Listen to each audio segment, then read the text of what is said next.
মমতা ব্যানার্জি যেটা করছেন সেটা কিছু না, সংখ্যালঘু পক্ষে তার নিজের পক্ষে আনার জন্য এইসব ভড়কবাজি করছেন। আজকে তো পরবের দিন, আজকে বিদেশের দিন নয়, সব মঞ্চ রাজনীতির মঞ্চ নয়, সব মঞ্চ ভোটের মঞ্চ নয়, কিন্তু আপনার কাছে কিছু যায় আসে না। এই মমতা ব্যানার্জির নেতৃত্বে পশ্চিমবঙ্গে মোদীর ইচ্ছা অনুযায়ী ওয়াকফ আইন পাস হয়েছে। কারণ পশ্চিমবঙ্গের তৃণমূল পার্টি, তৃণমূলের সরকার সম্পূর্ণভাবে নির্বাচন কমিশনকে সহযোগিতা করেছে, কিচ্ছু করেনি। নির্বাচন কমিশন তো চাইবেই যে আজকে কেন্দ্রের সরকারের অঙ্গুলি হেলনে এদিক ওদিক করতে। আমরা জানতাম যত ভোট আসবে দিদির ধাপ্পাবাজির বন্যা বইতে থাকবে। রেড রোডে ঈদের মঞ্চ থেকে ফের এফআইআর প্রসঙ্গে কমিশন বিজেপিকে নিশানা মমতার। অনেকের এই নাম কাটা যাবে, তবু লড়াই জারি থাকবে। মোদিজিকে কারোর অধিকার কেড়ে নিতে দেবো না, বাংলাকে যারা টার্গেট করে তারা নরকে যাবে। সব মঞ্চ, এই যে মঞ্চ ছিল আজকে, সেখান থেকে এসআইআর নিয়ে মানুষের কাছে ভুল বার্তা পৌঁছে দিচ্ছেন কি মমতা? দেখুন, মমতা ব্যানার্জি যেটা করছেন সেটা কিছু না, সংখ্যালঘু ভোটকে তার নিজের পক্ষে আনার জন্য এইসব ভড়কবাজি করছেন। এই মমতা ব্যানার্জির নেতৃত্বে পশ্চিমবঙ্গে মোদীর ইচ্ছা অনুযায়ী ওয়াকফ আইন পাস হয়েছে এবং ওয়াকফ আইন মোতাবেক এই বাংলায় সমস্ত ওয়াকফ সম্পত্তিকে রেজিস্ট্রেশন করা হচ্ছে, কোনো প্রতিবাদ হয়নি। আজও বাংলায় কত ওয়াকফ সম্পত্তি দখল হলো বা সমাজের কাছ থেকে কেড়ে নেওয়া হলো বা কেড়ে নেওয়ার অবস্থা তৈরি হলো, তার কোনো ব্যাখ্যা নেই। এসআইআর কাণ্ড প্রথম দিন থেকে রাহুল গান্ধীর নেতৃত্বে আমরা নির্বাচন কমিশন, কেন্দ্রের বিজেপি সরকারের বিরুদ্ধে লাগাতার বলে চলেছি, প্রতিবাদ করে চলেছি, হাইকোর্ট সুপ্রিম কোর্ট সব করেছি। মমতা ব্যানার্জি যদি পশ্চিমবঙ্গে দৃঢ় থাকতেন যে যা খুশি আমি করতে দেব না, তাহলে আজ এই অবস্থা হতো না। কারণ একটাই, ভারতবর্ষের কোনো রাজ্যে কিন্তু এটা হয়নি, যেটা পশ্চিমবঙ্গে হলো। এটা রাজ্যের ব্যর্থতা ছাড়া কি? আর রাজ্য সরকারের ব্যর্থতার সব রাজ্যে মুসলমান আছে। তামিলনাড়ু কিন্তু বিজেপি সরকার নয়, কিন্তু কেরল বিজেপি সরকার নয়, কিন্তু কোথাও এই সমস্যা হয়নি। অবিজেপি সরকারের নেত্রী মমতা ব্যানার্জি পশ্চিমবঙ্গে, সেই পশ্চিমবঙ্গে কেন এরকম অবস্থা হলো, এটা তো তদন্ত করা দরকার। কারণ পশ্চিমবঙ্গের তৃণমূল পার্টি, তৃণমূলের সরকার সম্পূর্ণভাবে নির্বাচন কমিশনকে সহযোগিতা করেছে, কিচ্ছু করেনি। এই ঝামেলাটা মমতা ব্যানার্জি এবং নির্বাচন কমিশন তো চাইবেই যে আজকে কেন্দ্রের সরকারের অঙ্গুলি হেলনে এদিক ওদিক করতে। আমরা জানতাম এটা, এই লড়াইটা রাহুল গান্ধী লড়েই চলেছে। কিন্তু মমতা ব্যানার্জি সব জেনে শুনে কেন তাদেরকে মদত দিলে এবং এই জটিলতা সৃষ্টি করলো? পশ্চিমবঙ্গে যারা বিডিও, এআরও, এইআরও, ডিও, তারা কি নামের পাশে মোহাম্মদ লাগাতে হয় কি শেখ লাগাতে হয়, সি লাগাতে হয় না শ্রীমতী লাগাতে হয়, তারা কি জানে না? এখন নাটক করছেন দিদি, আপনি নাটক করছেন। প্রথম দিন থেকে কেন বিরোধিতা করেননি? প্রথম দিন থেকে কেন সুপ্রিম কোর্ট করেননি? প্রথম দিন থেকে কেন বিধানসভায় প্রস্তাব পাস করেননি? সব কিছু হয়ে যাওয়ার পর এখন নখরা করছেন আপনি, তাও ঈদের দিনে, একটা পরবের দিনে আপনি নখরা করছেন। হ্যাঁ, এই মুসলমানদেরকে বলছেন না যে সরকারি টাকা খরচ করে আমি মন্দির করি, সরকারি টাকা খরচ করে আমি মহাকাল করি, সরকারি টাকা খরচ করে দুর্গা মন্দির করি, বলছেন না তো সে কথা? হ্যাঁ, পশ্চিমবঙ্গের মুসলমানদেরকে আপনি বলেন দুধেল গায়, সেটা বলা যে অন্যায়, তা তো বলছেন না আপনি। পশ্চিমবঙ্গের শিক্ষিত বেকারদের জন্য যে রিজার্ভেশন ছিল ওবিসি, সেটা যে আপনার রাজ্যের ব্যর্থতার কারণে তাদের হাতের বাইরে চলে গেল, তা তো কিছু বলছেন না। পশ্চিমবঙ্গে আপনার নেতৃত্বে কত আরএসএস এর শাখা সংগঠন হয়েছে, তা তো বলছেন না। পশ্চিমবঙ্গে কত মাদ্রাসাকে রেজিস্ট্রেশন করবো বলেও আপনি রেজিস্ট্রেশন করাননি। 10,000 মাদ্রাসাকে রেজিস্ট্রেশন করে দেবেন বলেছিলেন আপনি, তা যে হলো না। 1-150 হলো না আজ পর্যন্ত। 1000 তো ছেড়ে দিন, 10,000 ছেড়ে দিন, 100-150 কখনো মাদ্রাসা রেজিস্ট্রেশন করতে পারেননি আপনি। তো তার কথা তো কিছু বলছেন না। ও, মুসলমানদের ভোটের দরকার, মুসলমান আপনার জীবনে ভোটের দরকার, তাই ঈদ হোক বকরিদ হোক মোকা পেলে আপনি এই ভড়ংবাজি শুরু করবেন। বাংলার মুসলমান সমাজ বারবার এই মমতা ব্যানার্জি ধোকাবাজিতে পা দেবেন না। ঠগানো হচ্ছে আপনাদের, অধিকার না দিয়ে শুধুমাত্র ভোট ব্যাংক হিসেবে ব্যবহার করা হচ্ছে। আমরা সাম্প্রদায়িক বিজেপি, সাম্প্রদায়িক তৃণমূল, স্বৈরাচারী তৃণমূল, সকলের বিরুদ্ধে লড়বার জন্য আমরাও ময়দানে আছি, ভুলে যাবেন না। বলছে যে জোর করে সরকার কন্ট্রোল করতে চাইছে, অঘোষিত রাষ্ট্রপতি শাসন জারি করা হয়েছে, এই মঞ্চটাকে ব্যবহার করছে না। তার মানে তো এইটাই, উনি কদিন আগে কি বললেন যে পশ্চিমবঙ্গে একটা অংশ যদি মনে করে সবকে মেরে ষাট করে দিতে পারে, সবকে মেরে ঘরে ঢুকিয়ে দিতে পারে, ঠিক সেই কায়দা, যে কায়দায় আমাকে বহরমপুর লোকসভায় হারানো হয়েছিল। 70 ভাগ হিন্দু, এই 70 ভাগ মুসলমান, 30 ভাগ হিন্দু। মুসলমান মনে করলে মেরে হিন্দুকে গঙ্গায় ভাসিয়ে দিতে পারে। মমতা ব্যানার্জি সেই ফর্মুলা নতুন করে আবার বলতে চাইছে, অন্য ভঙ্গিমাতে। আজকে তো পরবের দিন, আজকে বিদেশের দিন নয়, সব মঞ্চ রাজনীতির মঞ্চ নয়, সব মঞ্চ ভোটের মঞ্চ নয়। কিন্তু আপনার কাছে কিছু যায় আসে নাকি? আপনার কাছে কিছু যায় আসে না, কারণ আপনি জানেন যে আজ লোক খেপানোর দিন। আনন্দের দিনটাকে আপনি লোক খেপানোর দিনে রূপান্তরিত করতে চাইছেন।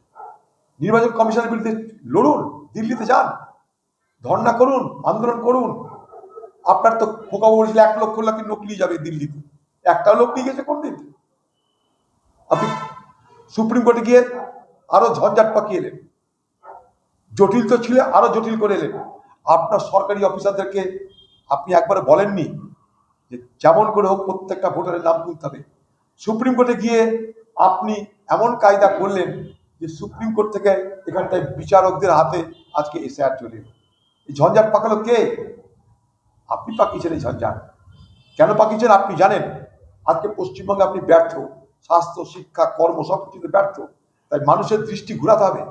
ঘোরাতে গেলে নতুন বিষয় চাই, নতুন বিষয় এসআইআর। সমস্যার সমাধান না করে সে এসআইআরকে বাঁচিয়ে রাখে, যেটা পশ্চিমবঙ্গ সরকার পারত সমাধান করতে। তাদের সরকারের পরিচালিত সমস্ত প্রতিষ্ঠানকে ব্যবহার করে, বিডিও, এসডিও, ডিএমদেরকে ব্যবহার করে সেটা উনি করেননি পরিকল্পিতভাবে। গতকাল লিফটে মৃত্যুর ঘটনা ঘটলো। এই যে হাসপাতালের মধ্যে এত যে চিকিৎসার যে গাফিলতি বা বিভিন্ন রকম যে অব্যবস্থা, তার মধ্যে আবার তৃণমূল সরকার যে কালকে ইস্তেহার প্রকাশ করেছে যে দুয়ারে চিকিৎসক, এটা কি নিছক একটি প্রতিশ্রুতি? এটা মানুষের সঙ্গে, বাংলার মানুষের সঙ্গে রসিকতা করছে। দুয়ারে চিকিৎসক না করে আপনি হাসপাতালে চিকিৎসার ব্যবস্থা করুন। কেউ আপনাকে দুয়ারে চিকিৎসক হতে বলেনি। কবে বলবেন দুয়ারে দুয়ারে ডাক্তার? আপনার কেউ চাইবে। মানুষ পয়সা খরচ করেই করতে চাইছে সবকিছু। দুয়ারে মদ দিয়েছেন, দুয়ারে জুয়া দিয়েছেন, দুয়ারে লটারির টিকিট দিয়েছেন। আর দুয়ারে স্বাস্থ্য না করে আপনি স্বাস্থ্যমন্ত্রী হিসেবে পদত্যাগ করুন, তারপর আপনি স্বাস্থ্য নিয়ে কথা বলুন। এই আরজিকর কাণ্ডের ঘটনায় আপনার সরকারের ব্যর্থতা, আপনার অকর্মণ্যতা কি একবারও স্বীকার করতে ইচ্ছা করল না?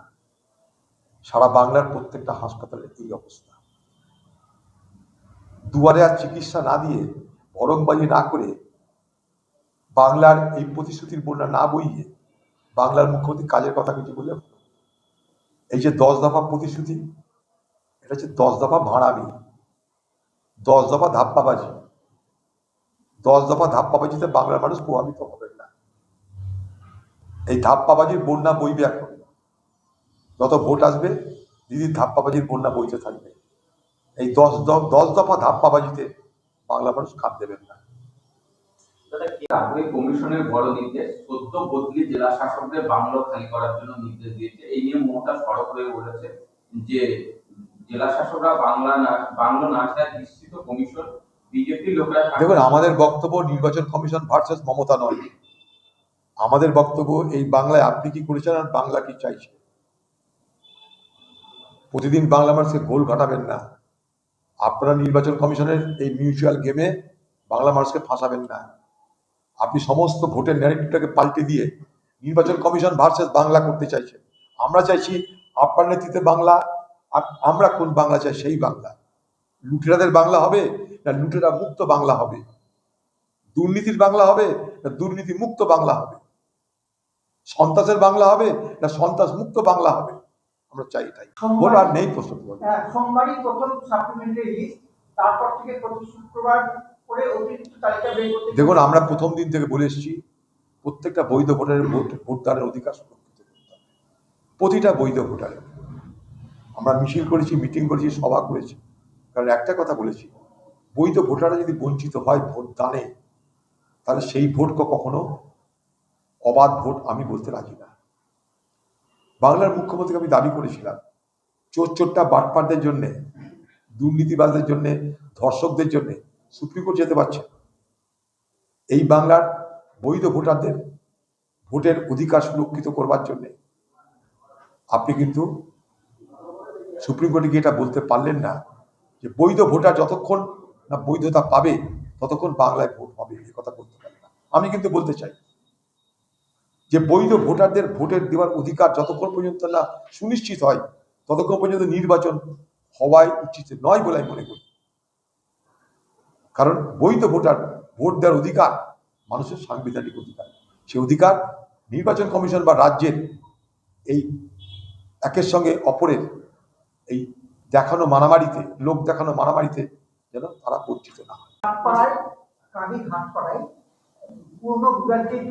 হ্যাঁ, পুরনো বিবাদকে ঘিরে একটা পরিবারের উপর দুষ্কৃতী হামলা, এবং সেই পরিবার তাদের কাছ থেকে যে আগ্নেয়াস্ত্র উদ্ধার করে নিয়েছে, মানে আইনকাল ছিল একটা ড্রাইভার বাচ্চা তাকে উদ্ধার করে একই পরিবারের 6 জন আহত। আমি জানি, এর মধ্যে আমি নির্বাচন কমিশনকে অবগত করি সেই বিষয়টা, এবং নির্বাচন কমিশনকে অবগত করানোর পর সেখানে গ্রেপ্তার হয়েছে। ওখানকার যে পিট হাউস হাটপাড়ার আর কাদির যিনি আইসি সাহেব গোটা ব্যাপারটাকে ধামাচাপা দেওয়ার জন্য আপ্রাণ চেষ্টা করেছেন। আপনারা খোঁজ নিয়ে দেখবেন যে যাদের পরিবারে হামলা তাদের পরিবারের লোককে দ্বিতীয়বার সেই পরিবারে ঢুকতে দিচ্ছে না, সে তাদের নিজেদের বাড়িতে ঢুকতে দিচ্ছে না এখানকার পুলিশ। এগুলো কমপ্লেন করেছি আমরা, যথাযথ ব্যবস্থা নেবার আশা রাখছি। কারণ রাজ্য সরকার মনে করলেও এখন সবকিছু ধামাচাপা দেওয়া যাবে না। আমরা নির্বাচন কমিশনের কথা বলেছি, সিআরপিএফ মোতায়েন হয়েছে, গোকর্ণ হাসপাতালেও সিআরপিএফ কেন্দ্রীয় বাহিনী মোতায়েন হয়েছে এই ঘটনাকে কেন্দ্র করে। বাংলার ভোটে 2400 কোম্পানি বাহিনী, মার্চের শেষে 17 এপ্রিল পর্যন্ত ধাপে ধাপে আসবে কেন্দ্রীয় বাহিনী। ভোটের পরেও আমরা চাই বাংলায় সবাই মানুষ, প্রত্যেকটা ভোটার নির্ভয়ে নির্বিঘ্নে ভোট দিতে পারে। বাংলার সন্ত্রাস সম্পর্কে সারা বিশ্ব জানে, সারা ভারতবর্ষ জানে। শুধু সিআরপিএফ দিয়ে হবে না, এই সিআরপিএফকে পরিচালনা করে এখানকার পুলিশ। তাদেরকে যতক্ষণ না সিধা করা যাবে ততক্ষণ নির্বাচন সন্ত্রাস মুক্ত করার বিষয়টা প্রস্তুত থাকবে।